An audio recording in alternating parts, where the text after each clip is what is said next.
Buenos días a todos los asistentes en el auditorio. Vamos a dar inicio a la charla magistral del día de hoy, Morir dignamente. Entonces los dejamos con su expositor. Muchas gracias. Y a todos los que nos ven a través de Facebook Live, bienvenidos a la charla. Muchas gracias y los esperamos también para dentro de 8 días.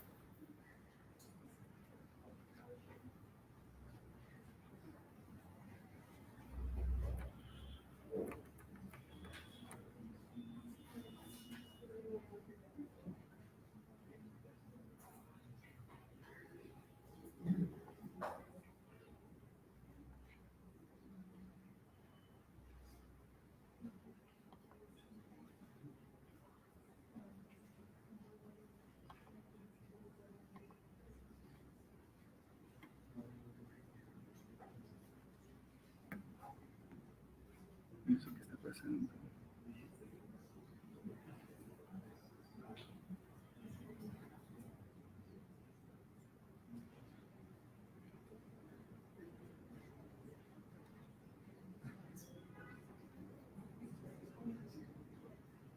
Creo que ya.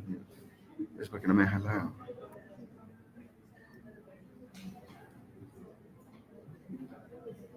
Siga, mira.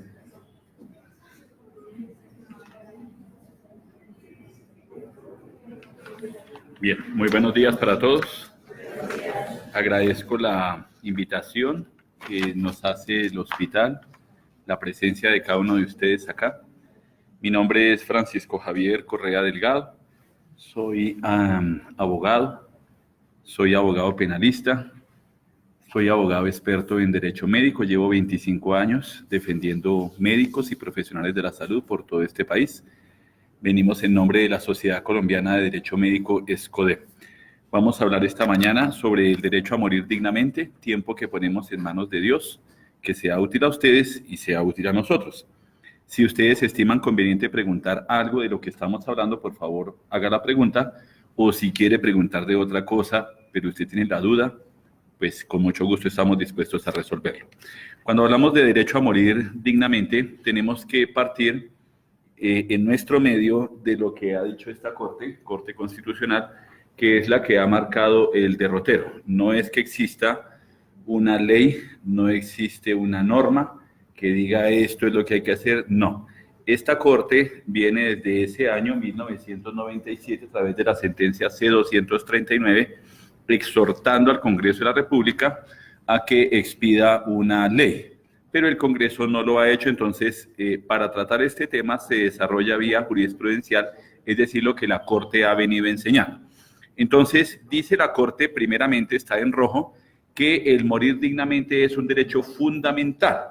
Nosotros tenemos derechos fundamentales que nosotros los abogados llamamos de primera generación. Por ejemplo, está la vida, que es el fundamental por excelencia, está la libertad, está la dignidad de la persona, está el derecho a que uno tenga igualdad, etcétera.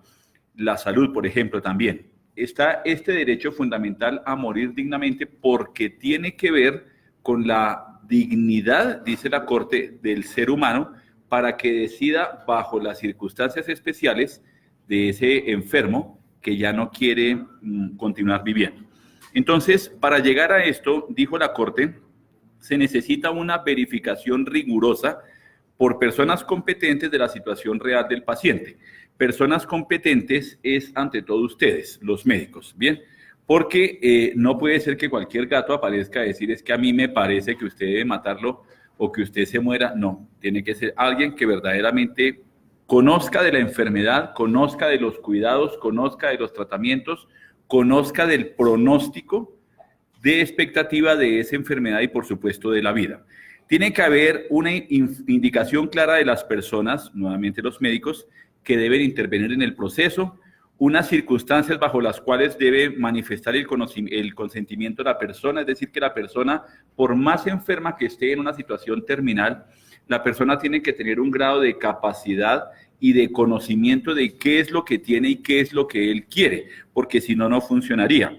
Las medidas que deben ser usadas por el sujeto calificado médico para obtener el resultado filantrópico, o sea, filantrópico todos sabemos es cuando yo soy Bill Gates y entonces tengo una fundación filantrópica porque yo tengo tanto dinero que ya no sé qué hacer con él, entonces se me ocurre crear una fundación para unos niños especiales o para unos agricultores, es decir, lo hago por un gusto porque ya realmente no sé qué hacer más con el dinero. En este caso, por filantrópico, entenderíamos que lo que yo pretendo es un bien altruista, un bien superior y no algo económico, por ejemplo. Y una incorporación al proceso educativo, es decir, que para morir dignamente, que es, por ejemplo, lo que estamos haciendo esta mañana, pues se debe fomentar una educación para que no se proceda de manera errónea. El derecho a morir dignamente es un derecho autónomo, independiente, pero que va relacionado con la vida y otros derechos. Cuando hacemos referencia a que es un derecho autónomo, significa de que no tiene que ir amarrado a otro, ¿bien? Entonces, por ejemplo, un derecho, ¿qué les digo yo? Económico, ¿bien? Entonces, yo tengo derecho a que haya una estabilidad en la economía, en la moneda, que por estos días está terrible. Ustedes si se dieron cuenta, por ejemplo, ayer el dólar está cada día más trepado.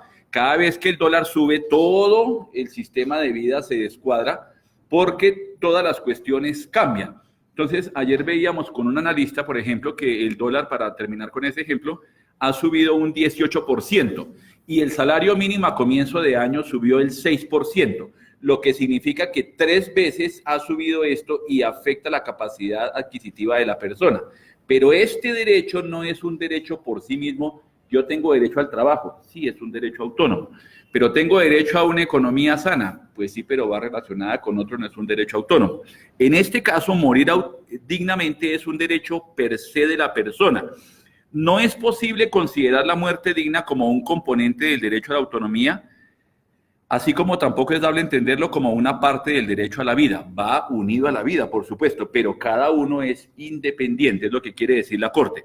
Es un derecho complejo y en todo caso, pues siempre va con la dignidad, la autonomía y la vida entre algunos derechos. Entonces, para morir dignamente, la Corte ha señalado esos 5 criterios. Ante todo está la prevalencia de la autonomía del paciente. Los sujetos obligados, o sea, ustedes los doctores, deberán analizar los casos atendiendo siempre a la voluntad del paciente. Solo bajo situaciones objetivas e imparciales se podrá controvertir esa manifestación de la voluntad. Entonces, veremos, por ejemplo, que a raíz de estas sentencias, que en lo personal, usted verá qué posición toma, pero en la mía, no.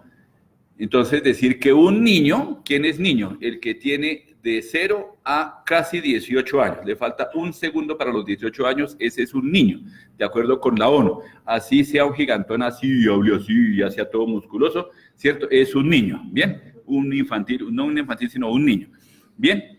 Entonces, esta Corte ha permitido que un niño, ¿cierto?, diga, yo quiero morir dignamente, ¿cierto? A mí eso me raya en todo el sentido de la palabra, ¿bien? Pero aquí dice que los sujetos obligados, o sea, los médicos, tienen que mirar objetiva e imparcialmente. Ustedes ya, pues bueno, son todos muy jóvenes, gracias a Dios, pero resulta que yo conocí un doctor que se llamaba el doctor Muerte, un anestesiólogo de Antioquia, ¿cierto? Bien. Y entonces el tipo se ufanaba de que había matado a no sé cuántas personas, ¿cierto? Pues, cada uno allá en su criterio. Sigan, por favor, y se sientan. Bien. Pero ¿bajo qué criterio usted está matando personas, ¿cierto? Si fue objetivo o fue subjetivo. Celeridad. El derecho a morir dignamente no puede suspenderse en el tiempo, pues ello implicaría imponer una carga excesiva al enfermo. Debe ser ágil, rápido, sin ritualismos excesivos que alejen al paciente. Pues claro, vamos a ver que hay un consentimiento especial, pero es una cosa muy ágil. Es decir, no puede quedar supeditado a que, mire, vaya, haga una petición, entonces como es un derecho de petición lo que usted acaba de hacer, entonces ahora corren 15 días hábiles y luego vemos si le... No. La Corte lo que quiere es que sea una cuestión ágil porque la persona necesita saber. Siga, doctor, siéntese aquí, por favor.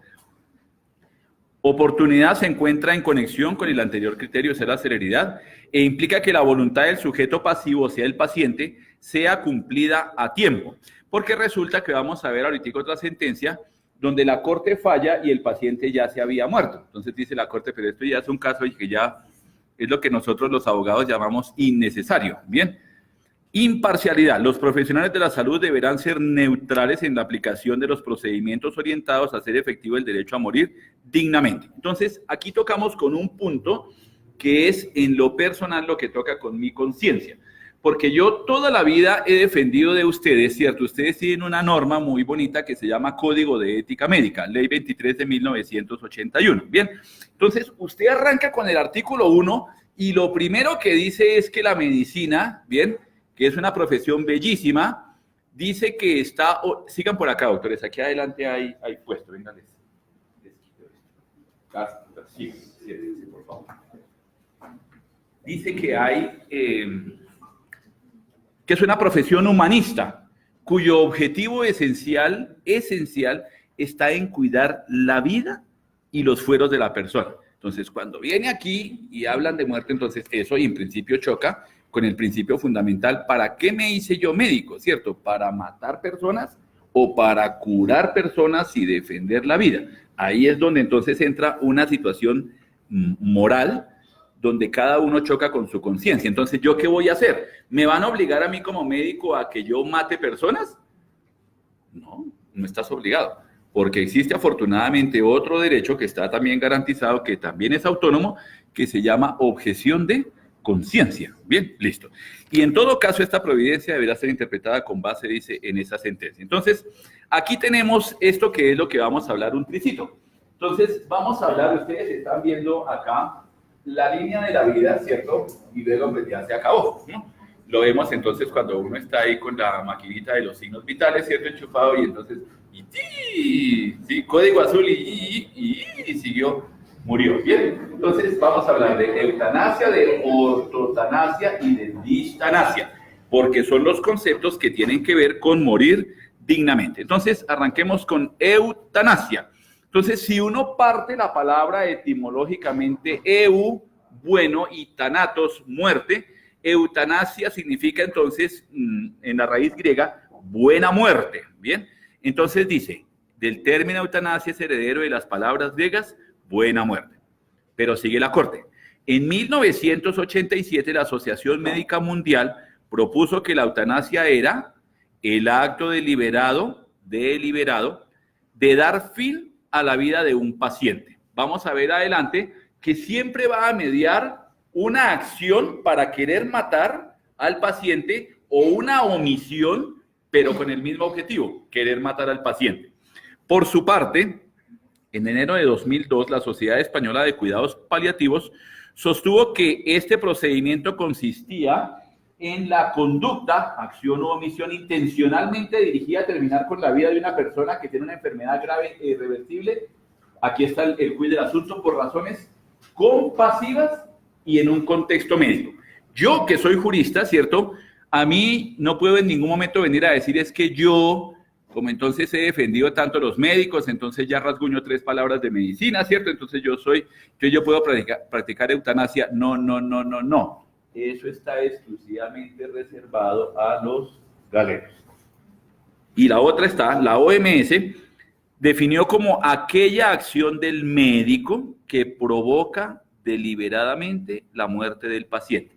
Tenemos entonces 4 definiciones de eutanasia. La primera pues es la más completa porque es de la raíz, ¿cierto? Etimológica, y las otras han sido las que ha interpretado la sociedad médica en general. ¿Qué elementos deben concurrir para hacer una eutanasia? 3. Hay un sujeto pasivo que padece una enfermedad terminal, o sea, yo, que me llamo paciente.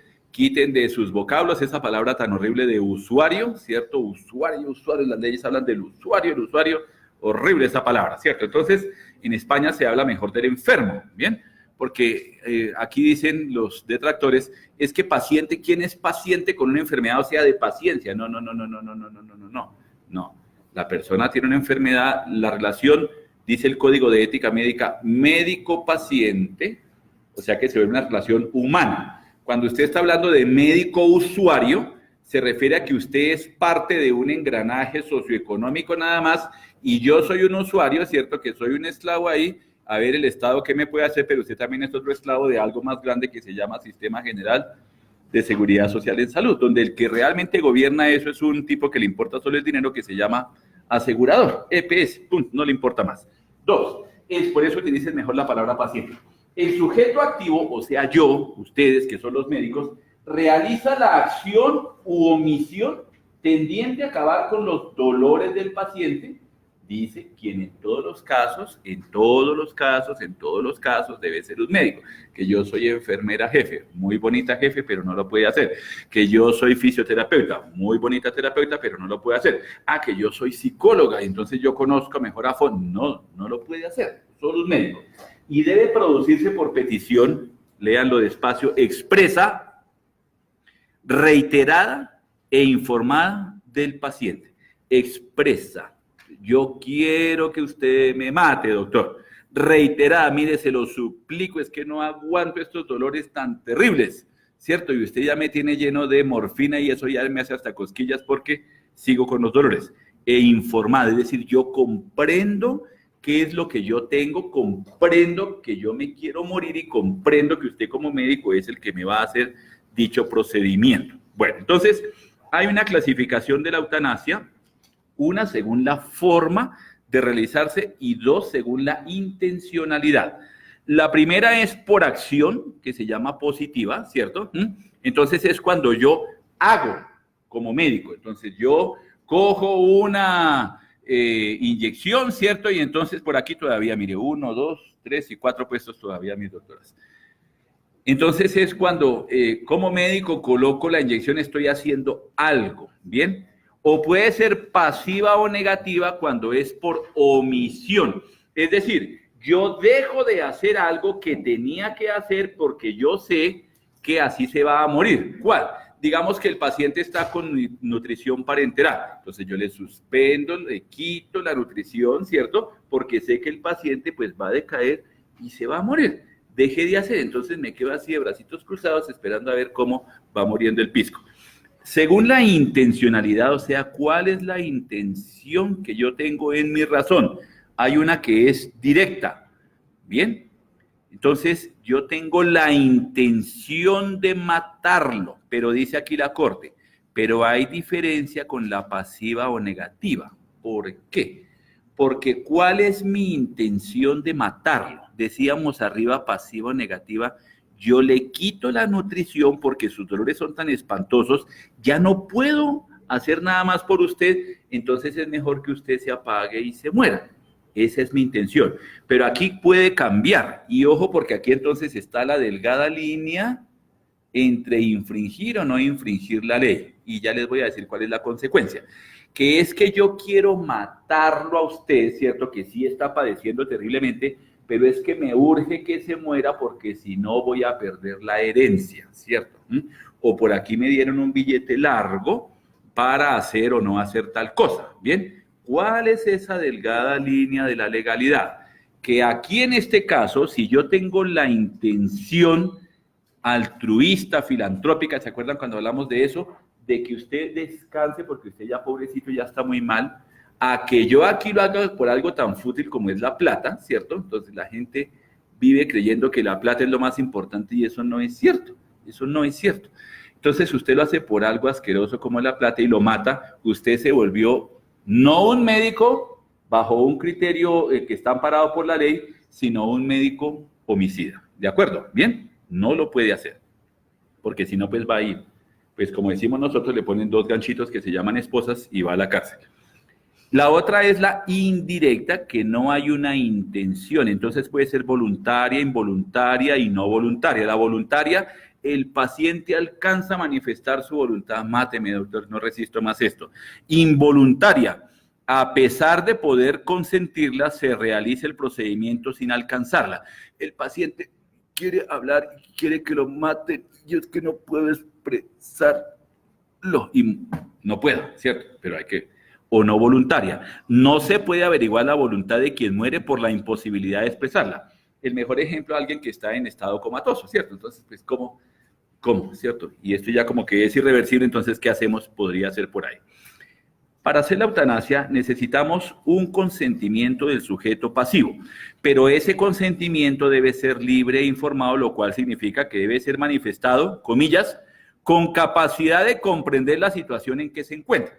Entonces, ¿dónde nace el consentimiento informado? Volvemos otra vez a la norma más bonita, que es el Código de Ética Médica. Entonces, tenemos el artículo 10 y el artículo 15. Entonces, el artículo 10 dice no exponer al paciente a riesgos injustificados y el 15 que habla del consentimiento informado. Aquí la Corte reitera, mire, hoy es viernes, el miércoles, estaba con mi oftalmóloga que me estaba haciendo una ecografía en los ojos, no tenía ni idea que existía ecografía para los ojos, la verdad no tenía ni idea. Y entonces, cuando yo estaba haciendo la fila, entonces la niña me pasa un papelito laminado y me dice, tome. Y yo, ¿qué es eso? El consentimiento. Yo pegué una risa y le dije, le devuelvo su papelito. No, es que no se va a hacer el procedimiento. Le dije, sí, me lo voy a hacer. Pero tiene que firmar el consentimiento. Le dije, mire, yo le puedo firmar ese papel, le pongo 10 huellas, firma, lo bajo aquí al notario, que me lo autentique y no sirve sino para 3 cosas. Nada, nada y nada. ¿Bien? ¿Por qué? Le dije yo, mijita, su merced no tiene la culpa. Pero es el médico el que tiene que hablar conmigo y decirme, mira, el procedimiento se llama ecografía, te voy a echar una gotica para anestesiarte el ojito, luego te voy a poner una copita, luego te voy a inundar de agua el ojo, luego hacer con mi camarita, ¿cierto? Y todo eso es lo que tenía que explicarme la oftalmóloga, no una secretaria. En este caso, mira, Lalu, no hay puesto. Entonces, buenos días, Lalu. Entonces, sí... para estos casos, como para cualquier actividad médica, son ustedes los médicos, los profesionales de la salud, porque aquí sí entran todos, los que tienen que hablar conmigo, que soy el paciente, no la niña secretaria, que es muy linda, muy servicial, pero ella no es. No es que me pasen un video ahí y entonces yo, tan pronto yo empiezo a ver eso, no es que le pasen un libro, no es que, no, nada de eso, no, eso no es consentimiento. No es consentimiento. Entonces, imagínense si yo me dedicara a atacar médicos, mire, eso era, pero así, que me ganaba todos los procesos, todos. Y no quiero ser arrogante con eso. ¿Por qué? Porque basta con que me lleguen donde el juez y pidió el consentimiento, sí, aquí está el papel firmado. Y me pongo ya a explorar eso delante del juez y lo tumbo en 5 minutos. Eso no sirve para nada. Tiene que haber un diálogo y eso es lo que quiere la Corte, más si yo me voy a morir, o mejor quiero que usted me mate, ¿cierto? Yo necesito que usted me explique en cristiano qué es lo que yo tengo, por qué es que definitivamente esto me sigue doliendo, por qué es que definitivamente no hay cura, por qué definitivamente yo quiero morirme y usted va a ser el indicado. Tengo que entenderlo. Y para garantizar ese consentimiento, el sujeto activo, por enésima vez, debe ser un médico. Pues fíjense la responsabilidad que les dio, pues es el único capaz de brindarle la información precisa al paciente, pero además las condiciones para morir dignamente. En caso de que no sea un médico, el consentimiento, no lo inventé yo, estará viciado y por lo tanto habrá delito. Más claro creo que no se puede. El paciente debe padecer una enfermedad terminal. Es que tengo una gripita y quiero que me haga eutanasia. No, ¿cierto? Que le cause sufrimiento, pero sin ello el elemento subjetivo de la piedad desaparecería. Es decir, ¿por qué estoy aplicando yo eutanasia? Por un sentimiento de piedad. O sea, me da mucha tristeza verlo así. No quiero seguir viendo así. Usted está en una situación terrible, espantosa. Bien. Este es eutanasia. Ahora vamos a ver distanasia, ¿cierto? Dices algo mal significa en el griego. Y tánatos ya dijimos muerte. Esta práctica supone la prolongación de la vida por cualquier medio, incluso causando efectos perversos en la salud, dignidad y vida del paciente. El objetivo de esta práctica consiste en impedir innecesariamente la muerte de una persona.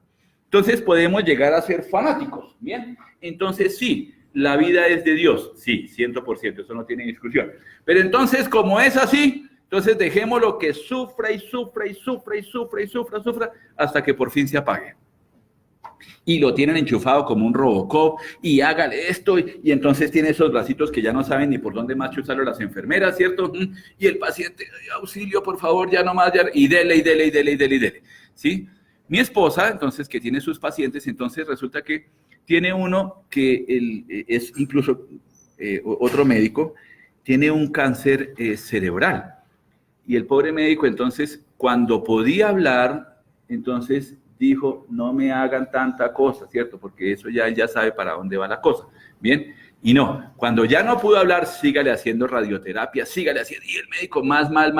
No, por favor, o sea, ya no me torturen más. Eso es distanasia, torturar a un paciente innecesariamente, ¿bien? Que no es cuidar al paciente, que eso es otra cosa. No, aquí, o sea, es torturarlo por torturarlo.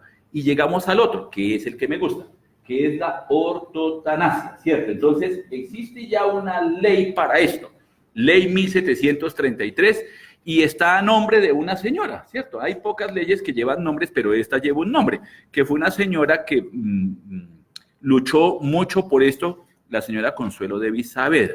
Entonces, eso de ortotanasia es hacer cuidados paliativos, ¿bien? Que van a ayudar a ese ser humano muy bonito que se llama paciente a que tenga una muerte digna. Esta ley reglamenta el derecho que tienen las personas con enfermedades en la fase terminal o crónicas o degenerativas e irreversibles a la atención de cuidados paliativos que pretendan mejorar la calidad de vida. Mejorar la calidad de vida. Bien, alguna vez hace muchos años discutíamos en un foro, ¿qué es calidad de vida? ¿Qué es? Entonces, si yo soy uno que vive en un yate, en un castillo, pues para mí eso es calidad de vida. Pero si yo soy alguien más sencillo, ¿cierto? Y entonces vivo apenas en mi casita, sí, que apenas tiene luz y tiene agua y no tiene más, ¿cierto? Pero yo soy feliz con eso, para mí eso es calidad de vida. ¿Bien? Entonces, es un concepto muy subjetivo, pero aquí no nos referimos a eso. Aquí nos referimos a algo que ustedes como profesionales de la salud sí pueden decir, y es que objetivamente mi calidad de vida en cuestión de salud sí puede ser de un estándar más alto, mejor. ¿Cuál es el más alto? Pues el que está en todo su vigor, en toda su salud, eso es lo que queremos todos los médicos, queremos llegar hasta allá. Bien, pero la gente se va disminuyendo. ¿Por qué? Por las enfermedades. Pero podemos ofrecerle esto para curarlo, para rehabilitarlo. Listo, a mí entonces yo fui a la guerra y entonces perdí una pierna por una mina. Bien, entonces ¿qué? ¿Lo matamos? No. Le podemos colocar una prótesis, le podemos enseñar a caminar. Eso es calidad de vida. Bien. Y estas entonces va en ayuda muy importante a sus familias mediante un tratamiento integral del dolor, integral, o sea que aquí sí entra el médico, la terapeuta, el psicólogo, todos los más que puedan ayudar para el beneficio del paciente y su familia. Bien, el alivio del sufrimiento y otros síntomas teniendo en cuenta aspectos psicopatológicos, físicos, emocionales, etcétera, etcétera, etcétera. Entonces, para llegar a esto, a esa ortotanasia, entonces el Ministerio de Salud tuvo que sacar esa resolución 2665, que es la declaración de la voluntad. Entonces, si existe aquí la eutanasia, aquí la distanasia y aquí la ortotanasia, ¿cierto? Entonces, las tres serían morir dignamente. Pero dijimos que esta distanasia lo que hace es torturar al paciente. La eutanasia procurará es terminar definitivamente con el paciente, matarlo por un sentimiento de piedad. Y está aquí la ortotanasia, que va a buscar darle unos cuidados paliativos para que usted muy dignamente se vaya apagando, vaya muriendo dignamente. Yo tengo entonces el derecho como paciente un documento de voluntad anticipada. Entonces tengo que tener estos 5 elementos, por favor téngalos en cuenta. Ciudad y fecha de expedición del documento. Entonces en Bogotá, a los 16 días del mes de agosto de 2019, siendo las tales horas. Nombres y apellidos del gato, o sea, del paciente, ¿cierto? Documento de identificación de quien va a manifestar su voluntad anticipada. 3. Aquí está el núcleo. Indicación concreta y específica que se encuentra en pleno uso de sus facultades mentales. Porque yo puedo estar muy enfermo. Por eso, doctores y doctoras, siempre hemos tenido la discusión con algunas personas, ¿no? Entonces, si yo soy un viejito, entonces empiezan a darle la información a los familiares, empiezan al amigo. No, espere, yo soy muy viejito, estoy enfermo, pero yo soy lúcido, ¿cierto? Estoy consciente, soy capaz. Es conmigo el asunto, ¿cierto? Y yo le diré, si le cuenta a esa otra viejita que está allá afuera esperando, que es mi esposa, ¿cierto? Y a ese poco de zánganos que son mis hijos, yo veré si les cuenta o no les cuenta, pero yo estoy todavía consciente. Entonces, en este caso, más que yo voy a dar mi voluntad anticipada de que solo me apliquen cuidados paliativos o no me hagan nada porque me quiero descansar en paz, ¿cierto? Tengo que además estar libre de toda coacción. Ojo, doctoras y doctores, en esto. Ojo con esto. vamos a un asunto de ginecobstetricia, que pasa todos los santos días. Entonces, viene una señora y le dice, en su merced, ¿qué número de hijo es? 4. Y le abren unos ojos, como dice la gente, que le van a echar gotas. ¿Bien? ¿Por qué? Yo veré si quiero tener 4 hijos, o 2 hijos, o 1, o 10 hijos. Eso es problema mío y de nadie más. Usted tiene que ser muy profesional, o sea, muy correcto, muy ético, y decir con mucho gusto. Entonces, uno dice, sí, entonces va a ser su 4 hijo, claro, usted ya tiene cierta edad, tiene unos riesgos. Yo no le estoy diciendo ni que sea bueno ni malo, no. Le estoy hablando en la línea donde tengo que estar, que es la línea justa y media. En este caso, al paciente yo no puedo empezar a coaccionarlo, ¿cierto? Tire para este lado, mire, no haga eso, ¿cierto? Eso es anticristiano, no haga eso, ¿cierto? O sí, mire, ¿para qué sufre ahí miserablemente agotando recursos del sistema de salud que es tan pobre el sistema? No, ni lo uno ni lo otro, no. Le estoy dando una información aquí en la mitad. Doctor, ¿y usted qué piensa que yo debo hacer? Ojo con esa pregunta. Doctora, ¿y usted qué piensa que yo debo hacer? Eso es una pregunta muy venenosa. Porque usted le va a responder, yo considero que es mejor que hagamos esto para que usted se muera en paz. Y luego van a decir que, la doctora fue la que me dijo, ¿cierto? Y usted termina bailando en un proceso judicial a cuenta de qué. Ojo. ¿Usted qué piensa? No. Yo no puedo decidir por usted su respuesta sabia. No puedo. Yo le estoy mostrando, como digo yo, las dos caras de la moneda. Si hacemos, va a pasar esto. Si no hacemos, va a pasar esto. Su merced decida libremente. Si quiere tomarse el tiempo, tiene todo el derecho. ¿Que quiere hablar con toda su familia? Vaya. ¿Que quiere hablar con...? Vaya. Pero yo no puedo decirle, no, sí, hágale esto porque luego se mete en un problema. Y que conoce y está informado de las implicaciones de su declaración. Es decir, si yo declaro que quiero que no me hagan nada, sino que me dejen morir en paz, hágalo. ¿Bien? O no, yo sí quiero que luchen hasta el último código azul. Bueno, listo.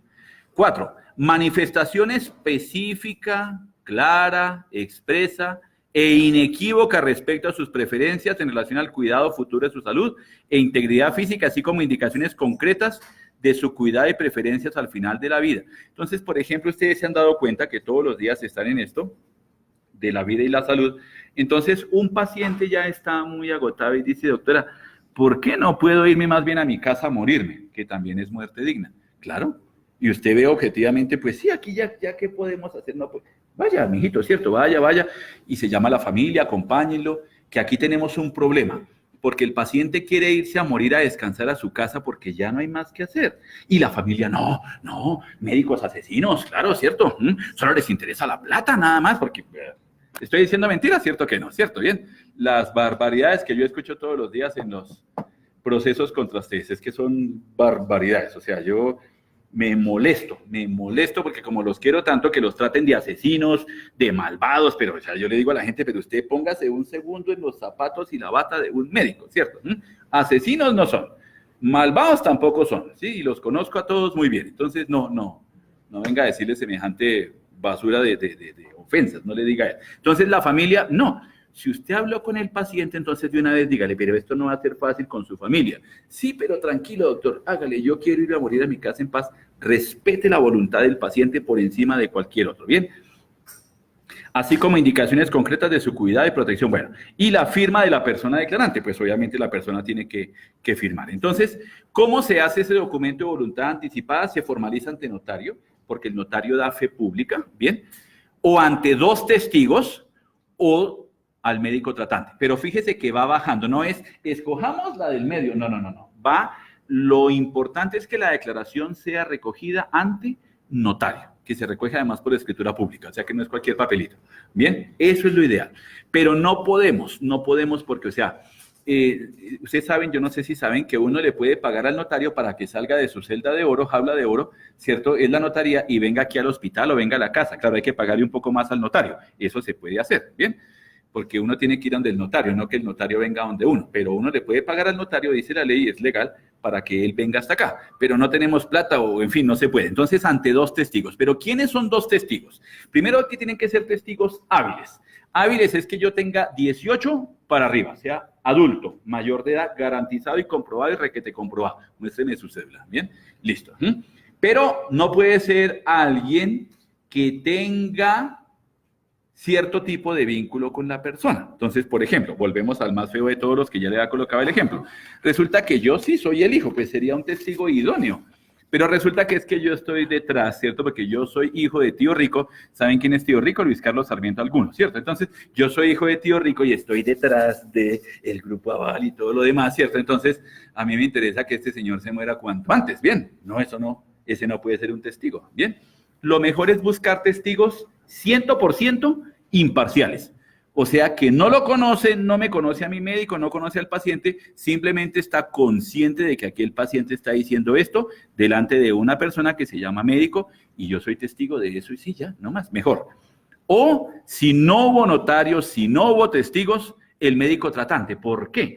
Porque puede ser que el paciente ya esté, como literalmente decimos, en las últimas y no hay tiempo, pero está el médico tratante que el paciente, recuerden que es el paciente, el que le ha hablado, le ha preguntado y doctor, mire, definitivamente yo quiero declarar esto, ¿cierto? Entonces el médico tratante, ante la ausencia del primero y del segundo, él firma con su paciente. Pero como les digo, es lo último, procuren no meterse ahí porque si no después van a decir que hicieron ustedes la maldad y no fue así. Debe incorporarse a la historia clínica, o sea que este documento, sea por escritura pública o por el papelito que hicimos con los testigos o conmigo que soy el médico, debe quedar insertado en la historia clínica.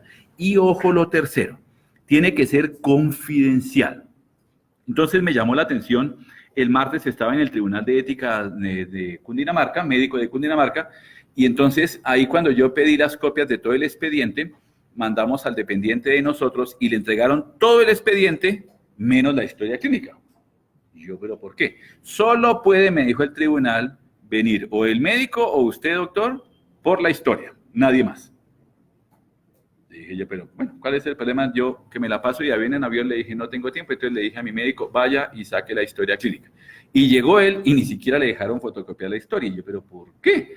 ¿Por qué? Entonces, el martes cuando estaba, le dije a los magistrados, ¿por qué no dejaron fotocopiar la historia si mandé fue a mi propio médico?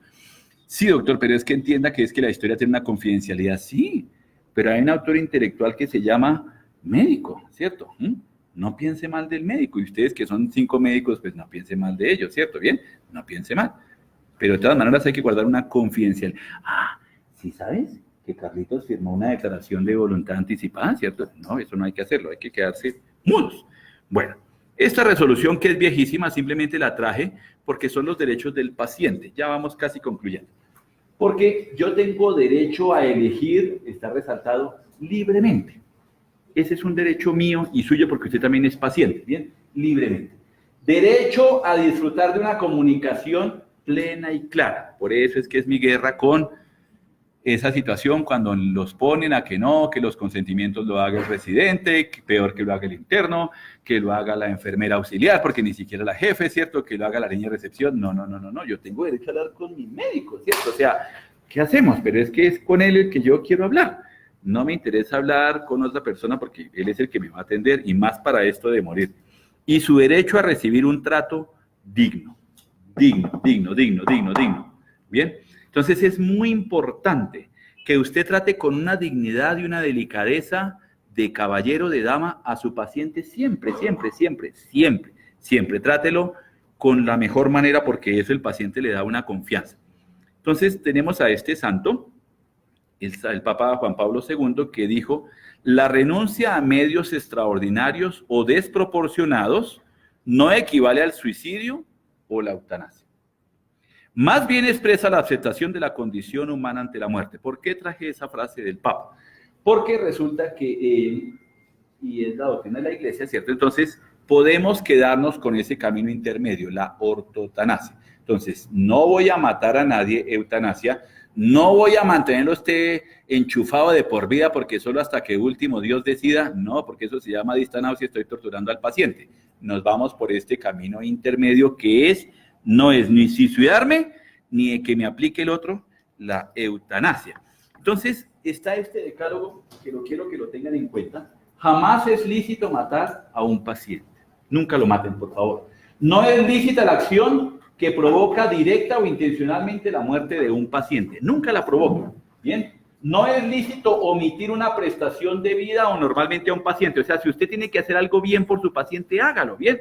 No es lícito rehusar o renunciar a cuidados y tratamientos posibles. Mire, usted está muy enfermo, pero aún nos queda esta posibilidad, aún nos queda este tratamiento. Agótelo, por favor, en bien del paciente.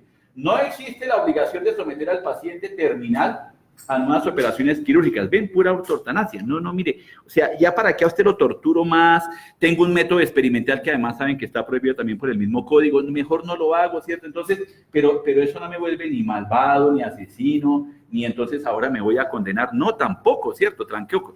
Es lícito suministrar narcóticos y analgésicos que alivien el dolor. Entonces ahora nos volvimos mafiosos aquí, drogadictos. No, es lícito porque va para que el paciente sufra un poquito menos.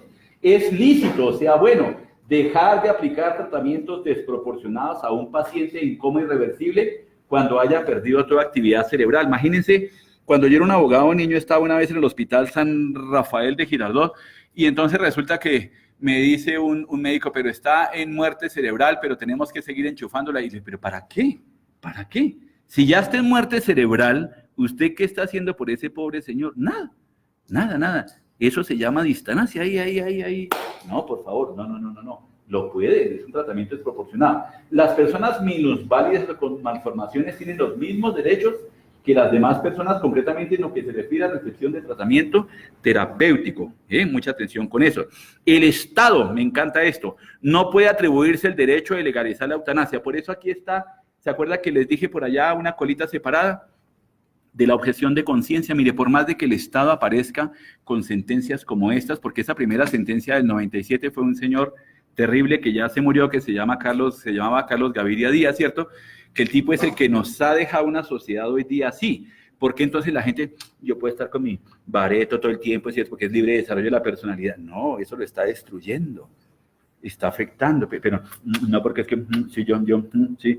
Y entonces, no, eso todo tiene un límite, sí, tranquilo, desarrolle su personalidad, pero hay unos límites, por favor, ¿cierto? Entonces, aquí el Estado no puede decir, mire, ustedes médicos, aborten, maten pacientes. No, yo me hice médico para defender la vida, usted no puede obligarme a nada. Y si lo obligan, entonces usted sale muy bien y me avisa, mire, no le cobro ni un peso, por eso mire, no le estoy haciendo pistola, no le cobro, ¿cierto? Si alguien me lo viene a obligar a que haga algo contrario a la moral o a la legalidad, venga y le hago rápido una acción de tutela protegiendo su objeción de conciencia. O sea, yo creo profundamente que eso no está bien y yo no quiero hacerlo, lo siento, lo hará otro, pero yo no.